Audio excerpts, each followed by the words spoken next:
তাহলে উনি বলেন কেন 294টা আমি প্রার্থী? উনি তো 5ই মে 2022 মন্ত্রিসভাতে অতিরিক্ত পোস্ট তৈরি করার সিদ্ধান্ত নিয়েছিলেন। ক্যাবিনেট নোট পড়তে জানেন না, না ইংরেজি জানেন না? গৌতম সান্যাল আর হরিকৃষ্ণ দ্বিবেদী যা বলেছে তাই সই করে দিয়েছে। মমতা ব্যানার্জি নিজে চোর। 2022-এর 5ই মে মন্ত্রিসভার সিদ্ধান্তে চোরেদের চাকরি বাঁচানোর জন্য অতিরিক্ত পদ ক্রিয়েট মমতা ব্যানার্জি করেছিল, তার মূলেই নিয়োগেরা করেছে। সরাসরি মমতা ব্যানার্জি তার মন্ত্রিসভা চোর, এবং সেটা জাজমেন্টে আছে। জাজমেন্টের 17 নম্বর আইটেমে দেখবেন আপনি, পৃষ্ঠাতে ক্লিয়ার আছে। এবং এটা ইনভেস্টিগেশন হলে সিবিআই বাধ্য হবে, সিবিআই করতে বাধ্য হবে মমতা ব্যানার্জিকে জেরা এবং কাস্টডি। এসএসসি নিয়োগ দুর্নীতি মামলার রায় নিয়ে ফের সরব হয়েছেন মুখ্যমন্ত্রী মমতা বন্দ্যোপাধ্যায়। তিনি বলছেন, মোদী সরকার ক্ষমতায় এলে মানুষের আর অধিকার থাকবে না, এদের শুধু চাকরি কেড়ে নেওয়ার ক্ষমতা আছে। 1 মাসের মধ্যে মাইনের টাকা ফেরত দিতে বলেছে। 26,000 ছেলে মেয়ে যাবে কোথায়? বিজেপি মামলা করলে যা চায় তাই হয়, অন্য কেউ মামলা করলে সব দরজা বন্ধ। আমি বিচারপতিদের নিয়ে কথা বলবো না, কিন্তু বিচার নিয়ে বলতে পারি। কেউ অন্যায় করলে স্ক্রুটিনি করতে বলতে পারতো, তা না করে 26,000 ছেলে মেয়ের চাকরি খেয়ে নিল। এই রায় আমি মানি না। আউশগ্রামের সভা থেকে আক্রমণ মমতা বন্দ্যোপাধ্যায়ের।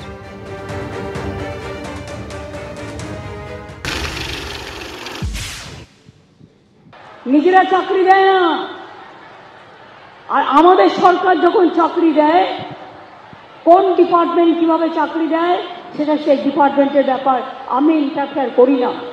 বলছে 26,000 টিচারকে চাকরি থেকে সরিয়ে দেওয়া হলো।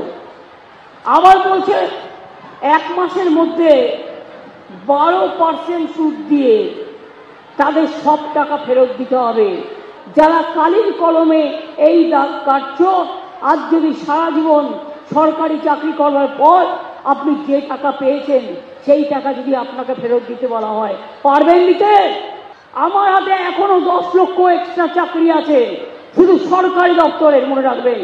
এই কোর্ট গেলেই আটকে দিচ্ছে। বিজেপির একটা মহাতীর্থ কেন্দ্র, এবং সেখানে বিজেপি ফিল করলেই একেবারে যা বলবে তাই, আর অন্য কেউ যদি বিচার চায় তাদের জন্য দরজা বন্ধ। দুর্নীতির জেরে চাকরি বাতিল, রাজ্য সরকার এসএসসির পর এবার সুপ্রিম কোর্টে গেল পর্ষদ। হাইকোর্টের নির্দেশকে চ্যালেঞ্জ জানিয়ে সুপ্রিম কোর্টে রাজ্য সরকার, এসএসসি আর এবার গেল মধ্যশিক্ষা পর্ষদ। অযোগ্যদের চাকরি বাতিল হোক, কিন্তু সবার চাকরি বাতিল হবে কেন, এই প্রশ্ন তুলে এবার সুপ্রিম কোর্টে মধ্যশিক্ষা পর্ষদ।